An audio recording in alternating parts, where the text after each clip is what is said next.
Cet album-là, qui s'appelle Paysage du temps, c'est un trio. En fait, c'est complètement différent des autres albums que j'ai faits, où je suis vraiment le seul compositeur, avec des gens, ou même arrangeurs. C'est des gens en général qui font les partitions avec lesquels on travaille. Enfin, mais c'est moi qui dirige tout en fait d'habitude.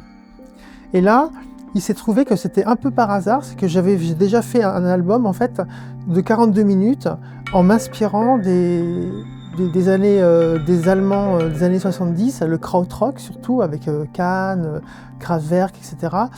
Et donc je me suis inspiré de ces mouvements-là, Pink Floyd aussi d'ailleurs, et j'ai fait un album de 42 minutes uniquement électronique. Il n'y avait pas d'instruments, il n'y avait pas de basse, comme j'ai d'habitude, des basses, percussions, etc., etc. Il n'y avait aucun instrument, il n'y avait que l'électronique et un peu de clavier.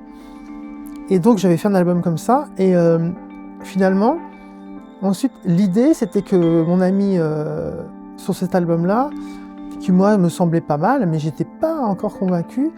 Et en fait, au début, j'avais fait ça et je me suis dit, est-ce que c'est vraiment bien?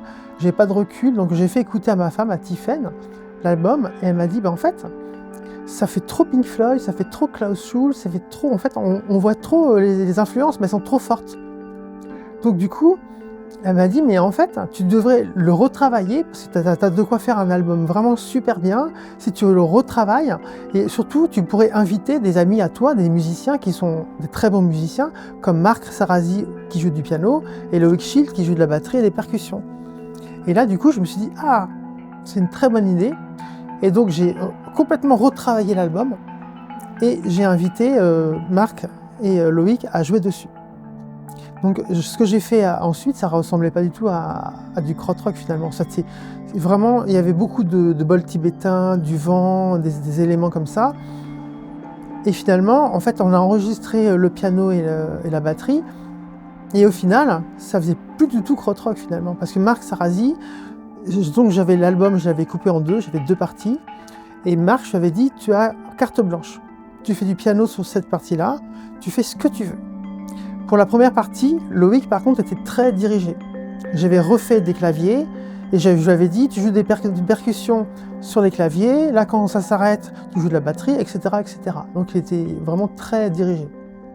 Donc, on a enregistré comme ça, chez Laurent Rochelle, dans son studio au pied des Pyrénées, on a enregistré les musiciens comme ça. Et au final, donc on a eu plusieurs journées d'enregistrement, de mixage, etc. Donc on a fait ça dans les studios de Laurent. D'habitude, c'est chez moi que ça enregistre tout, qu'on mixe tout, mais là, je ne pouvais pas. Donc on a fait chez lui, et ça a donné quelque chose de complètement différent en fait. Finalement, c'est à partir de là que je me suis dit, ah mais en fait c'est un trio. Petit à petit, je me suis dit c'est un trio, parce qu'au début, je me suis dit, bah, c'est toujours l'album krautrock avec mes amis qui sont dessus. Mais le résultat, c'était que quand même, ça me choquait un peu. On avait quand même fait la pochette, donc tout était un peu lancé pour la fabrication chez Clan Galerie, mon label historique qui devait sortir l'album. Et donc Jérémy Chinour, qui fait toutes mes pochettes et designs, etc., il avait déjà fait une pochette. Et moi, j'avais dit aux gens avec qui je travaille, sur la pochette, on met les 3 noms, mais moi, on me met en avant. Et finalement, cet album-là, j'avais envoyé particulièrement à différentes personnes, dont Maxime Lachaud, avec qui je travaille, qui est à l'origine de tout ce que je fais musicalement. Et quand je lui ai envoyé la musique pour l'interview, il m'a dit, bah, en fait, c'est pas du tout du krautrock. Ça ressemble pas du tout au krautrock. On dirait là du Marc Sarasi au piano, là on dirait vraiment du Loïc Schild, mais ça fait pas du tout krautrock. Et là, je me suis dit, bah, merci Max, parce que c'est quelque chose qui m'embêtait quelque part. Quelque part, il y avait un truc, je me suis dit, c'est pas logique, c'est pas loyal en fait, par rapport à mes musiciens, parce qu'ils ont tellement composé de choses eux-mêmes. Dans les crédits, c'est marqué que chaque musicien a composé sa propre musique, le piano, etc., etc. Mais sur la pochette, il faudrait que tout le monde soit au même niveau. Sachant que c'est évident que quand on ouvre la pochette, on voit que le leader, c'est Fra German. Mais on voit que chacun a composé sa chose, etc. Donc on voit bien que c'est un trio. J'ai été influencé par ça, par des albums de ECM, le fameux label allemand, qui a des couvertures qui sont magnifiques, c'est plus du land art, etc. Et les musiciens les musiciens sont toujours au même niveau, un petit peu en bas, les mêmes niveaux. Donc quand il y a un de ces albums-là que j'avais vu, je me dis bah c'est un album de qui en fait? C'est un trio, mais et donc quand on ouvre la pochette, on voit le nom, un des noms des musiciens, on le voit avec juste en dessous, on voit le titre de l'album. Et en dessous encore, il y a les 3 musiciens et leurs instruments. Donc on comprend très bien que c'est un trio et que le leader c'est un tel. Donc c'est ce que je voulais pour moi en fait. Mon album, je voulais que ça soit comme ça. Donc ça veut dire que ce ne sera pas un album Fra Germane, ça sera un trio, même si c'est voilà.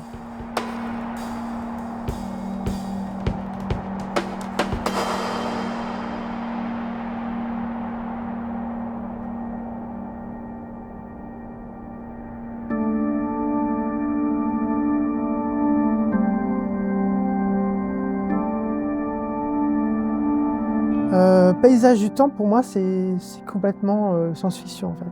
Donc Jérémy Chinour, je l'avais demandé sur les pochettes de travailler sur les couvertures des années 80 de science-fiction, surtout en France, avec Présence du futur, qui est une collection mythique de science-fiction. Il n'y a pas que des Français d'ailleurs dans Présence du futur, c'est très très large. Et donc lui, il a travaillé à partir de ça, donc c'était sa matière pour faire la pochette. Et ce qu'il a fait d'ailleurs est très cosmique, une espèce de montagne avec du rouge, enfin, c'est magnifique quoi. Donc là, c'était vraiment, par rapport à ta question, enfin, c'était vraiment voulu en fait. C'est-à-dire que je voulais vraiment me rapprocher aussi de la science-fiction. La science-fiction, c'était aussi quelque chose qui, par rapport à l'album, bon, il y a la musique allemande, etc., mais il y a aussi la science-fiction qui était très présente en fait dans la composition.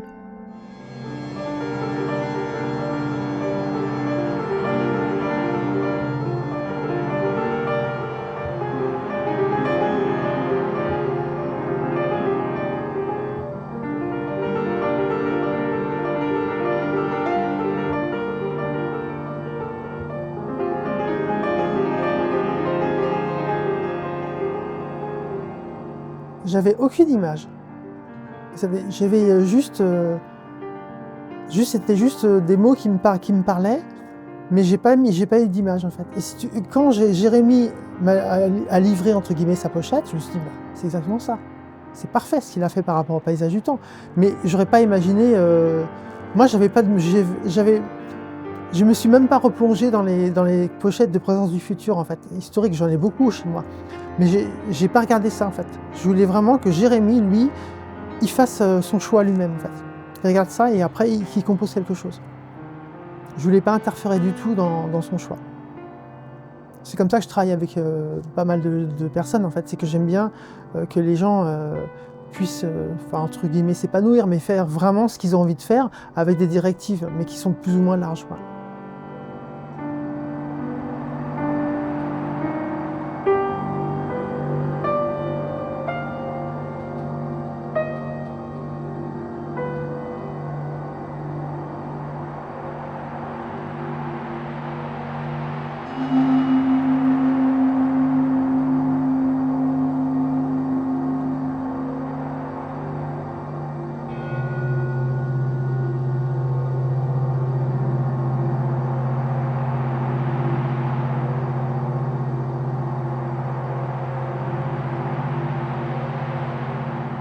Il y a un moment dans ma carrière, entre guillemets, dans tout ce que j'ai composé, je me suis dit, là, je vais certainement refaire un album que j'ai peut-être en tête, je sais pas, ou pas, mais qui va ressembler aux autres.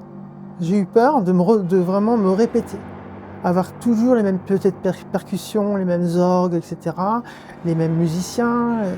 Je me suis dit, ça se trouve, là, je vais tourner en rond, je sais pas trop où je vais. J'ai envie justement d'explorer quelque chose que j'ai jamais exploré. En fait. Donc pour moi, c'était quelque chose de complètement nouveau, de travailler justement tout seul. En fait, j'étais tout seul à travailler en fait, à la musique. Il n'y avait pas d'intervenant du tout. Et ça, c'était une volonté très claire pour une sorte de césure, me dire voilà, là, j'ai composé une quinzaine d'albums quand même qui ont quand même une. Ils sont pas semblables, mais il y a une patte qui est là dans ces 15 albums. Il y a une patte quand même qui est très forte. Et là, j'avais envie de m'en démarquer. Surtout qu'en plus maintenant, comme c'est devenu un trio, je me suis encore plus démarqué de ce que j'avais fait avant, quoi. Ça, c'était vraiment pour changer en fait.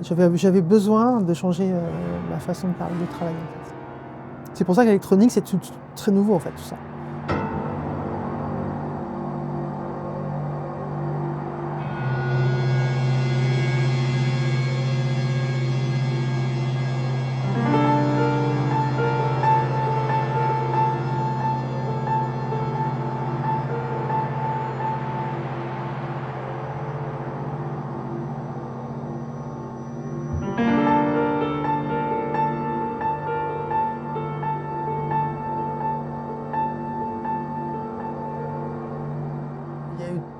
très peu d'improvisation en fait.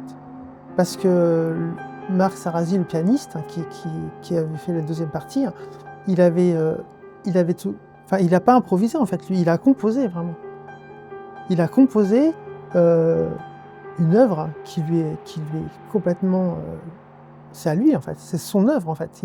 Il a composé du piano sur 20 minutes, il a composé ce qu'il voulait en fait. Donc on avait des échanges, des fois il me disait ah, là je pars dans telle direction, etc. Je lui dis bah écoute Marc, on verra, est-ce que tu as envie de voir un petit peu ce que je fais, les étapes et tout. Je lui dis non, tu peux m'en parler, on peut parler par exemple qu'il faudrait une fin, un début, etc. Mais il m'a dit bah, j'ai déjà composé une fin en fait.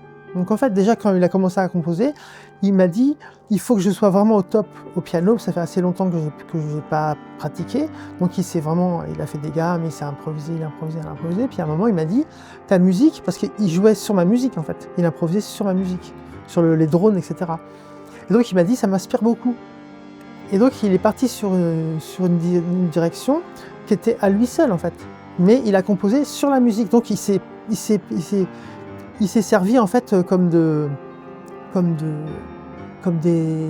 repères en fait. C'était des repères musicaux en fait qu'il avait avec les drones et toutes les musiques que j'avais faites sur lesquelles il a composé.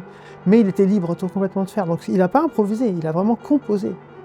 Et quand on l'a enregistré, c'était très très clair dans sa tête. Il avait composé, on l'a enregistré, on a fait tant de prises, etc. Il y a des prises des fois qu'on a un peu, bon, c'est normal, on faisait la direction du truc, mais il avait vraiment tout composé. Donc il n'y a pas d'improvisation.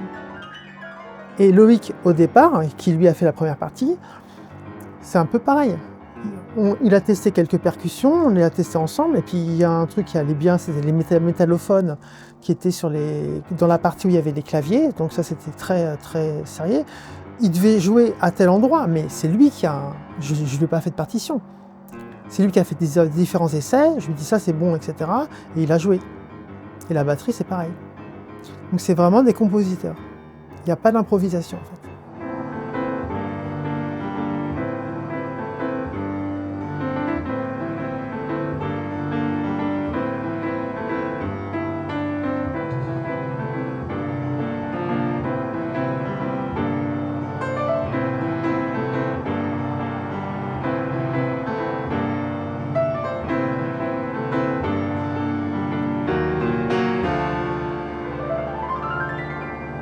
J'ai vraiment fait une coupe au milieu, 21 minutes. C'est vraiment...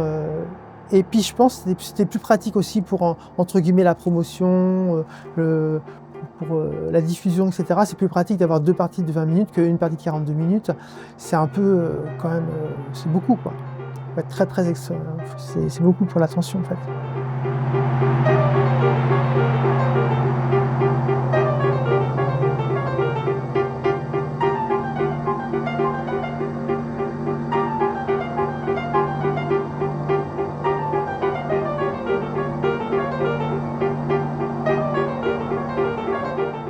Mais c'est parce que j'ai écouté une période, j'ai écouté Pink Floyd, j'ai quasiment tous les albums, j'écoutais en boucle en fait à un moment. J'ai écouté tellement en boucle que quand j'ai commencé à composer, ça ressemblait vraiment à Pink Floyd en fait. C'était inconsciemment, mais c'était tellement prenant que ça faisait ça. Et donc Pink Floyd j'ai toujours écouté en fait. Donc des fois beaucoup plus, des fois un peu moins, mais j'ai toujours écouté. Et puis les Allemands, j'ai toujours écouté aussi. J'ai beaucoup d'Allemands, j'ai beaucoup de disques de Klaus Schulze, Tangerine Dream, Can, Neu, enfin toute cette sphère-là. J'ai pas mal de vinyles, enfin j'ai beaucoup de vinyles de ça.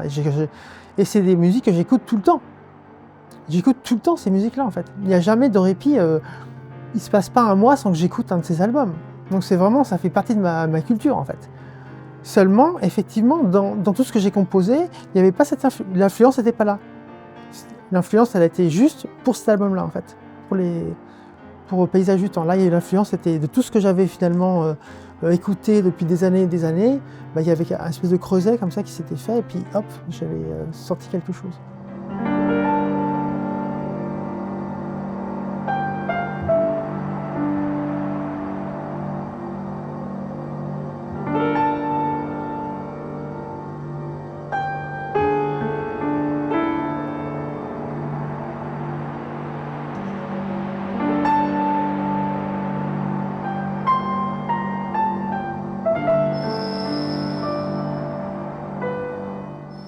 En fait, je m'étais jamais dit que ce serait un one shot mais forcément, parce que j'ai déjà, des choses en tête. J'ai déjà commencé d'autres albums en fait, qui sont du Fra Germain pur, hein. J'ai un trio là que j'ai commencé il y a pas mal d'années de temps. En fait, quand l'album va sortir et cetera, quand il y aura toute la là, on est vraiment dans tout ce qui est fabrication, promotion et cetera. Mais ensuite, l'album suivant, il est déjà, vraiment bien avancé et ce sera vraiment comme, du Fra Germain en fait. Et comme tu dis, cet album-là, c'est un one shot. J'en ferai pas un deuxième pareil, quoi. C'est vraiment une aventure qui était très très sympa, qui est très sympathique, mais il y aura pas de suite. Après, je vais revenir à de l'instrumental, quoi.